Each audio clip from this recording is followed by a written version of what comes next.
Our next speaker is Rosalie Winslow, who is a doctoral candidate in medical sociology and a Rosenberg Hill Graduate Research Fellow at the University of California, San Francisco. She will be reading remarks written by Catherine Bliss, Associate Professor of Sociology at the University of California, San Francisco. Professor Bliss's research explores the sociology of race, gender, and sexuality in science, medicine, and society. And her books include the award-winning Race Decoded, the Genomic Fight for Social Justice, and the 2018 book, Social by Nature, The Promise and Peril of Genomics, both of those with Stanford University Press.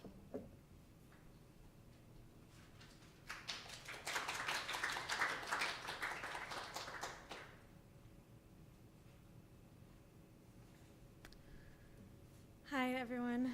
Again, I'm Rosalie. Thank you for being here today, and Dr. Bliss and I both thank the organizers for having us. Yes, sorry. I was Dr. Bliss's lead analyst on her recent book, Social by Nature. I'm going to be talking to you about insights from her first book, Race Decoded, which found that in the early years of the Human Genome Project, race began to be redefined by genomic science. With the research we conducted for Social by Nature, we found that the genomic version of race has only proven to be more tenacious and widespread, so I'll touch from insights from that work as well. I'm going to explain to you in Dr. Bliss's own words and voice the evolution of race in the 21st century, elaborating just what this means for biocitizens today. So race is a complicated topic. We think we know what race is, but one would be hard-pressed to put it into words. And if you think about it, we probably have very different ideas about what it is and what it means to us personally. I, in Dr. Bliss's words, began wondering just what race was many years ago when I was growing up here in the United States. My parents came from two very different places in the world, the United States and Indonesia, and they were classified as belonging to two different races. But I knew that I was not divisible by my genes or by any aspect of myself into two parts. The whole me wasn't comprised of fundamentally distinct halves. I had a feeling that there was something wrong with this thing called race, but it no doubt affected my life and the lives of my loved ones on a daily basis. So I knew it was very real. When I started college, I began looking for answers through research. I learned several key points. First of all, race is an idea that arose in a specific time and place. While othering or seeing people as different and lesser had been around for ages, the notion of distinct biological populations or human forms, especially those arising on different continents, was one that had a certain history.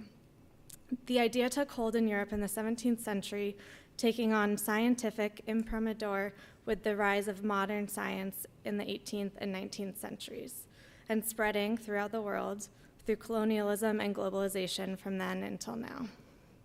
Second, this concept is one that we make and remake in our social interactions. Social scientists and humanists call this process social construction. Race is not just an idea or a fiction. It is made real to us by our social practices. Classifying humans as biologically or genetically distinct has real consequences. As we know too well, the concept has been used to justify and uphold systems of inequality that have and continue to have devastating consequences for people's lives and life chances.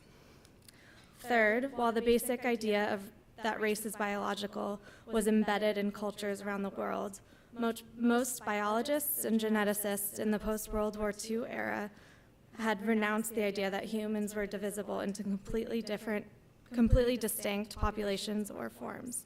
Social science was the domain where race was to be studied and understood. When I, Dr. Bliss, entered graduate school, I intended to investigate emerging dimensions of the social construction of race within the public sphere. But something shocking caught my eye. There was a special issue of the Scientific American in which leading genome scientists were writing about the genetics of race. That series of articles led me to other articles in medical and science journals that all pointed to one thing. Genomics was opening up a new scientific debate about the meaning of race. What I would find, and what I'll talk about today, is that the science was in fact redefining race in terms of the genome. Before we go there, I want to give you the upshot of my findings, especially what they imply for today's biocitizens, and how we together should think about race. My point is this: a collective concept of race that presumes that there are or were at some point in the past discrete genetic groups is a fallacy that will always lead to social inequality. Genomic science is currently invested in such an understanding of race, but for social and political reasons and with good intentions. But if we want to move toward a social order that promotes social justice, we will need to redefine race in terms of legacies of discrimination, with a deep understanding of discrimination in its many forms. We will need to shift our focus from molecular differences to social and political differences, especially when we conduct gene environment analyses. We must keep the social and political reality of race at the foundation of our investigations and conversations. My book, Race Decoded, focuses on the paradigm shift at the turn of the 21st century, starting in the United States and bridging outward toward race-conscious policy. As many know, in the wake of the civil rights movement and the establishment of voting and educational rights amendments, the U.S. federal government issued racial standards to monitor minority participation in federal programs. These standards, which many refer to simply as census categories or census race, because now that's how most Americans have come to know them, recognized 4 races: Asian, Black, Native American, and white. This was 1977. It actually took almost a decade of feminist, gay and lesbian, and civil rights organizing around health injustices before the Department of Health and Human Services began its policymaking campaign to better institute inclusion by federal race. But once it got going, a new paradigm dawned. The first inclusionary policies went into effect in 1986, the year of the Human Genome Project launched, and the year U.S. policymakers began to use the term health disparities in their deliberations. By the 1990s, despite the articulation of public hopes of a post-racial society, the U.S. Public Health Department went full force with inclusionary mandates. Here we see the cover of Time magazine showing the hearkening of a post-racial future just down the road.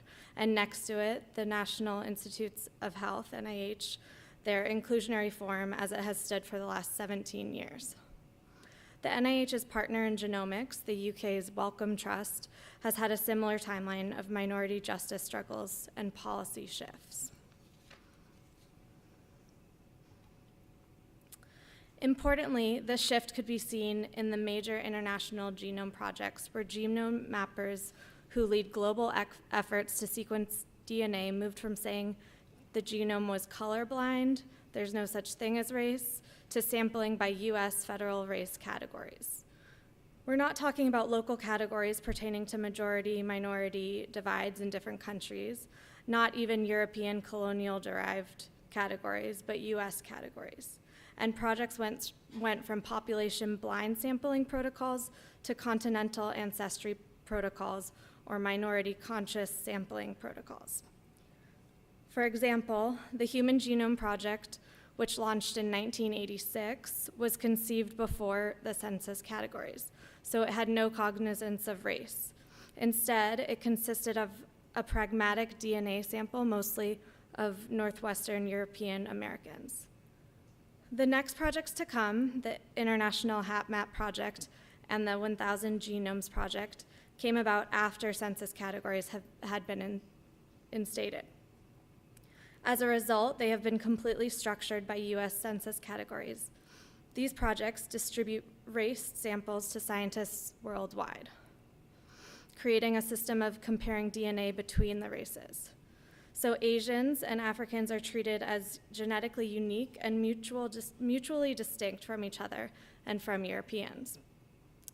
These projects have spurred an explosion of minority-targeted research and development based on the use of their racialized samples, as well as a new framework of defining race in genomic terms. What we see are governments codifying these populations in public health research and markets offering race-based genetic goods and services that are being sold as racially liberating. Pharmacogenomics was an early adopter of the health disparities genomics approach in public health and was a source of pressure for genomics to racialize towards US federal standards. Take Bidel, the heart failure drug that was approved in 2005 for use in Black patients only. Though it's not a pharmacogenomic therapy, but rather was a drug only tested in self-identified Blacks.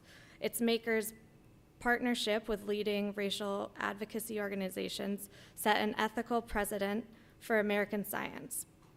Bidel and subsequent race-specific therapies garnered the support of organizations like the NAACP, National Medical Association, and the Association of Black Cardiologists. These organizations also came to support direct-to-consumer therapies like genetic ancestry tests. Meanwhile, in the US public health establishment, large sums of money were being simultaneously allocated to health disparities research and genetic rationalization, and have increasingly been channeled as such since the turn of the century. It started with the mandating of minority group consultation in all NIH genetic research and the introduction of strategic research plans to reduce and ultimately eliminate health disparities. This is trans-institute and institute-specific endeavors at the NIH that are designed to introduce and prioritize genomics and health disparities approaches. And it's continued on the form of NIH common fund mechanisms and NIH-wide pots of money for gene-environment interactions research. These mechanisms have identified diabetes, hypertension, and prostate cancer as priority diseases for NIH gene-environment or G/E research support. Race Decoded delves into the lives and views of genomics professional elite, showing how leaders of these major international genome projects think we together should be thinking about race. I'm going to read you a few exemplary statements from the book.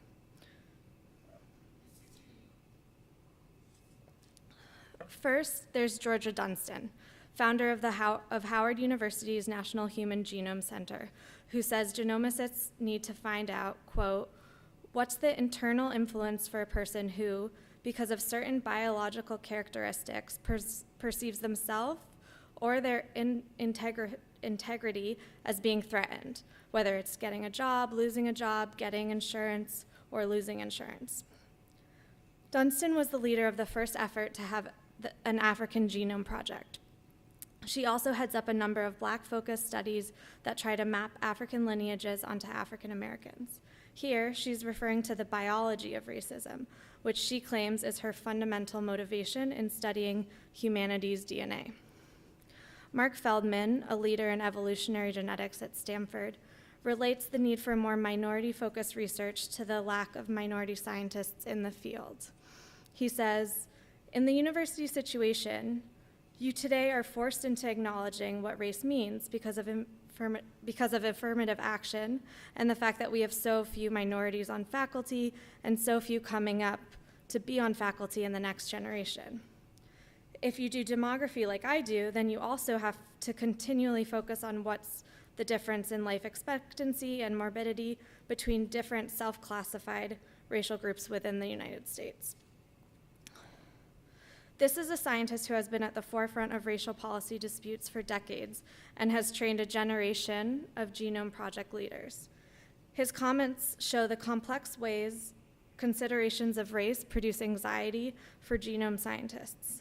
Scientists like him, who are situated in predominantly government-funded labs, who are constantly called into interdisciplinary meetings as science advisors on race, often spoke of the importance of affirmative action and research inclusion in the same breath. Another researcher, UCSF's Pyu-Wan Kwok, expressed the story common to many foreign-born scientific leaders I spoke with, that he literally trained himself to see pigmentary differences and associate those with the racial categories he uses in his science in order to be a more effective scientist. He has replaced noticing, quote, whether a face is rounded or tapered, with, end quote, with seeing skin color and hair texture. Kwok was the HapMap project's premier Asian delegate, sent to target elites in different centers of Beijing in order to create the Asian DNA sample for this largest of all global genome projects. Regarding his more recent work on a giant research database called the Human Variome Project, he acknowledged to me that this resource would have to be racialized, since most of the world's studies are supposed to be reported by race. Finally, I share with you the prevailing sentiment that it's the researcher's responsibility to bring the environment into play. And that's why race matters. Rick Kittles of the City of Hope and the genealogy company African Ancestry says, quote, many say that if you study Blacks with prostate cancer, you're assuming that there's a strong biological determinant. No, I'm assuming that there are some risk factors in that population that make them at high risk, and I want to tease out what are those risk factors. Of his work in Africa, Kittles also said that his business was to foster a sense of diasporic fraternity. He said, many West Africans are very excited to participate in my research because they think it's going to bring them closer to African Americans, and then with this closeness comes support, lobbying, and tourism. Kittles founded the first direct-to-consumer personal genomics company focused on African lineages, but his collections circulate through many branches of the field, including studies that are conducted in Africa, thus providing a model for racial specificity across public and private sectors that is now dominant in the field. In sum, the genome mappers I spoke with told me that it's their job to prioritize studies on minority health. Some, like Dunstan, talked about getting to the root of the biology of racism. Others talked about bringing justice by including minorities and minority experiences in genomic research. But despite talk of attention to the environment and the genes in context, when we look at actual research, we just see health behaviors like dietary choices and exercise habits coded as the environment, and an overall focus on sequencing genetic lineages that can be read as continental. Race is continually defined in terms of allelic frequencies, not in terms of the sociological issues they raise in their comments. So what we are getting is a new kind of race, read as group difference based on DNA sequences. As I mentioned in my introductory comments, scientists start with good intentions to include race for social and political reasons, but their work leads the world to believe that races are genetically discrete groups.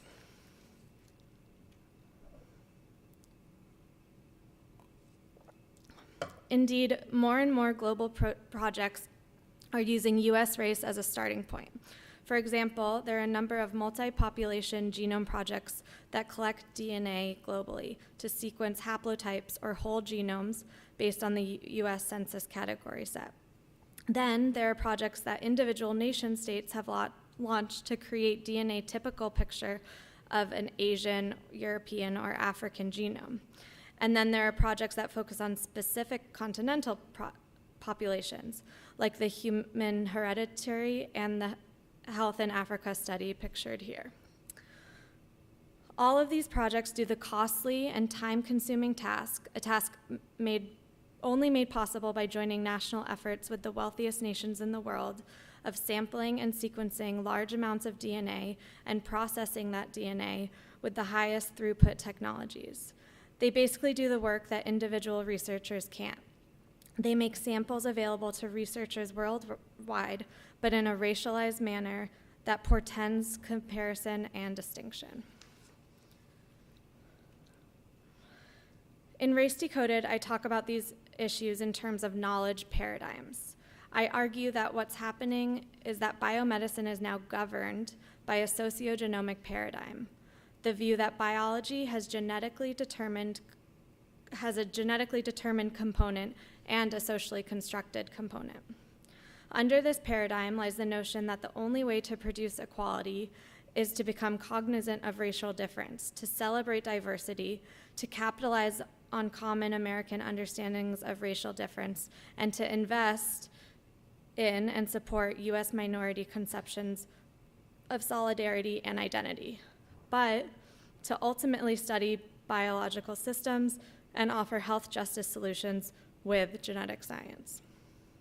Again, the big irony is that in trying to improve U.S. race relations and minority health, we've come full circle. Racial activists and enthusiasts have spent decades getting members of the health sciences to diversify their ranks, improve the delivery of healthcare to racial minorities, and think about their hand in perpetuating racial inequality. But what we're getting is separate but equal medicine. The problem with this paradigm is that critical issues like transgenerational health effects, institutionalized forms of discrimination, and social environments are poorly understood. Genetic resources are the only resources being offered, and really this is only in terms of knowledge that flows back to dominant populations in the United States and United Kingdom. We see pills, diagnostics, racial genealogy hunts, not organizing against toxic neighborhoods, poverty, and all the issues that contribute to global and domestic inequities. My latest research on the new field of social genomics has only found this sociogenomic paradigm and all its attendant problems to be ramping up. Social genomics, the new genetic science of social behavior, has emerged. These are sciences with nifty names like genoeconomics, genopolitics, and genosociology that are looking for genetic bases for things like going to college or prison, getting married or staying single, or being Republican or Democrat. I've studied this new area of genomics to understand how it is dealing with and impacting ideas about race. What I found is that it is a globalizing phenomenon that is materializing into a powerful scientific field. It is strongest in the United States, United Kingdom, the Netherlands, and China. Other countries heavily involved are Australia, Singapore, and the Scandinavian countries. What's important is that it's transdisciplinary in a completely new way. It marshals scientific approaches and people power from all kinds of disciplines, which makes it very popular with funders in public health and governance who are trying to build out transdisciplinary science. But despite being truly transdisciplinary, social genomics genetizes, meaning it takes phenomena previously not characterized with genetics and casts a genetic light on it. Examining many of the field's original concepts, I found that things like credit card debt and going to college are cast as medical, evolutionary, and health-related traits.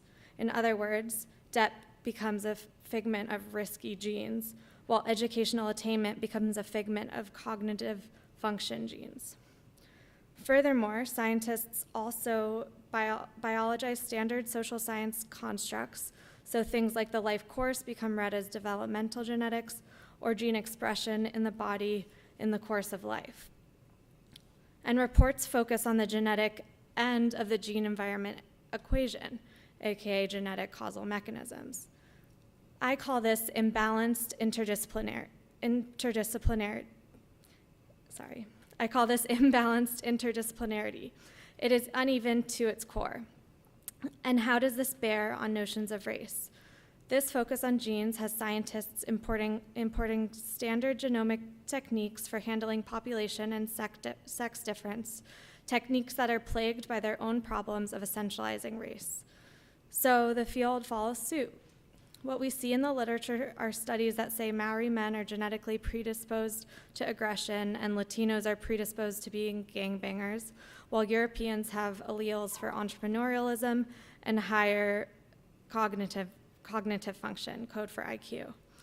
But we also see an even greater amount of news coverage that is completely uncritical and that reports findings in racially dichotomous terms, even when the studies do not.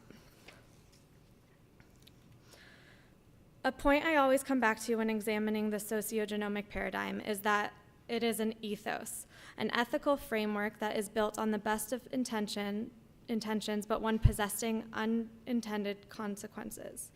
The scientists I spoke with for my book, Social by Nature, like the genomic scientists of my prior book, have the best intentions for their science. They do it so that new, more ethical health policies can be created, ones tailored to each person's genetics. So say your kid has a propensity for teen sex. Well, he or she could be slated for a program on the dangers of it. Or you find out a family member is susceptible for committing violent acts. He or she can be monitored potentially given drugs to prevent that behavior. They say it's unethical to ignore one's genetics. So, for example, one researcher said, instead of that trial and error, we might be able to learn some information about someone's neurobiology, somebody's genetic profile, and say, oh, well, this regimen has a higher probability of working, so we'll try that first. And that's really the only thing we will get from this, is understanding the systems and the probabilities. But probabilities aren't guarantees. It's just that children who were abused have higher probability of becoming abusive. It doesn't mean that we damn them to being abusers. He said treating social behavior would become like treating cancer. You have a higher probability, so here are some things we could use to inoculate you. Let's lower your risk. Or, as one sociologist said, parents could have their kid genotyped. They can perhaps request an intervention be performed with their kid in their school before the kid was even showing symptoms. Likewise, a political scientist said, one of the things we have been curious about is if we can better understand why people engage in extreme political acts, up to and including political violence. Maybe we can figure out a better way to head that off. And especially in today's world, there's pretty big pressure. It's a pretty big pressing issue when people are strapping bombs to themselves and blowing themselves up and killing others in the name of some underlying ideological or theological belief. And an economist similarly argued, I see people having a certain genetic risk score and then either seeking out or not seeking out health services. Do they get any routine checkups? How often do they go to the ER? How many hospitalizations have they had? These are kinds of both preference measures regarding beliefs in healthcare and effectiveness of healthcare and the value of healthcare, as well as actual kinds of reported behavior in terms of it. People who say, yeah, there are some things that I could do to improve my health kind of on my own, and improving my healthcare is kind of in my own hands, that seems to be partially genetically influenced. We found that the use of prescription drugs as well is highly genetically influenced, end of quote. But this just outlines a new kind of form of eugenics where people will have their propensities for certain behaviors characterize and direct their life course. Many scientists hope that everyone will one day have a gene chip that will follow them through their lives and guide them towards certain forms of healthcare, certain beneficial environments and programs. But if we are still envisioning race as a figment of our genes and diseases and behaviors as being most prevalent in, if not downright belonging to certain racial groups, then how will we avoid creating a eugenic order that serves those who are already privileged and punishes those who are not? Most concerning is that I found that the experts in a broader field, judges, teachers, attorneys, public administrators, probation officers, are eager to use social genomic applications. And though some are worried about social implications, most are just sure that the technology will revolutionize their work. One teacher I spoke with said, I mean, there are so many things that affect behavior. They can thrive in certain situations because of something, but in other situations, it's their downfall. But I do like the idea of helping identify things that we can intervene on earlier, especially with something like a learning disability. If we knew that, we could start remedial work right away before it becomes a huge issue. And a school administrator agreed. I would just like to see another strand of data. It's also like, what levels of data are you doing and who has the viewing capacity? I do think in the hands of a really skilled and experienced administrator, it's probably pretty relevant information and they would want to have and that they could use for the students' benefit and the schools. A parole officer working with youth put it this way: the term I am most familiar with would be intergenerational incarceration. It actually deals with the family, grandparents, parents, children, and their children spending years in the system with one or more family members in the criminal justice system. I think if we dug into that deeper, we would find that there are numerous or many symptoms along the way that are running through families. Many families who are impoverished or lower income, and even higher income, don't wish to acknowledge that there may be something other than criminality involved, when in fact, there would be more on behavioral health or mental health issues that could be dealt with along the way. She was especially excited for teachers and early childhood educators to get a hold of tests so that, as she puts it, kids wouldn't end up in her office. Basically, the ethos here is that tests coming down the pike will help those who need it most. But what if this information creates more inequality instead of less?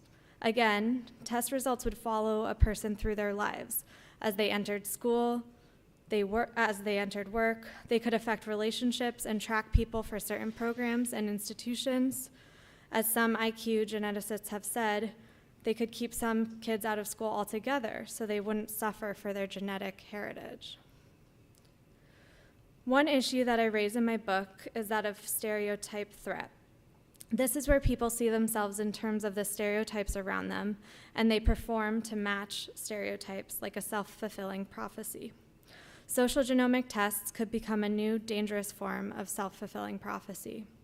So far, social genomics has gone under the radar of mainstream genomics.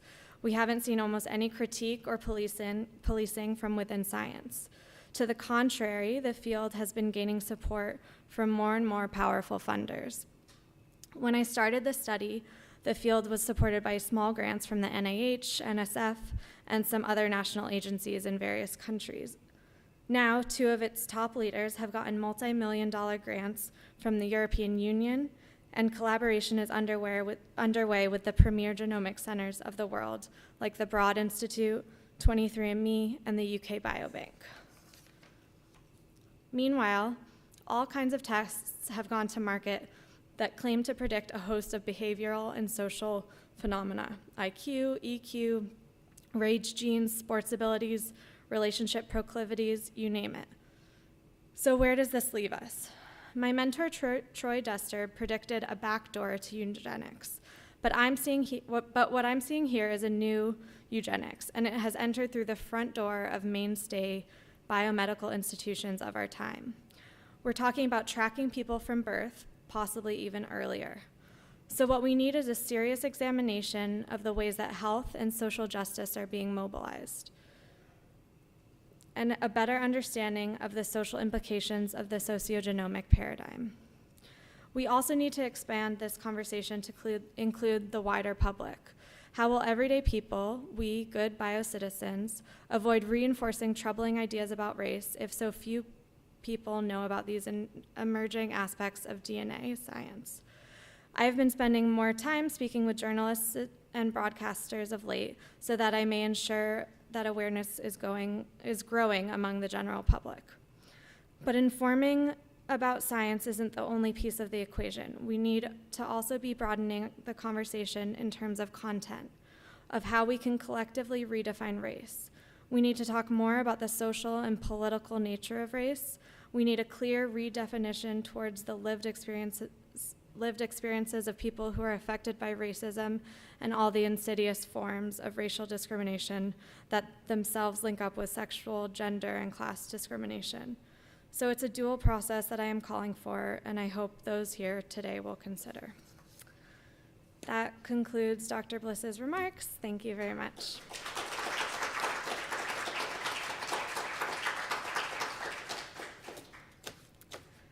I probably won't take questions, but I'm happy to talk to you line, and happy to give you Dr. Bliss's email as well. She'd be happy to take any questions over email. Thank you very much.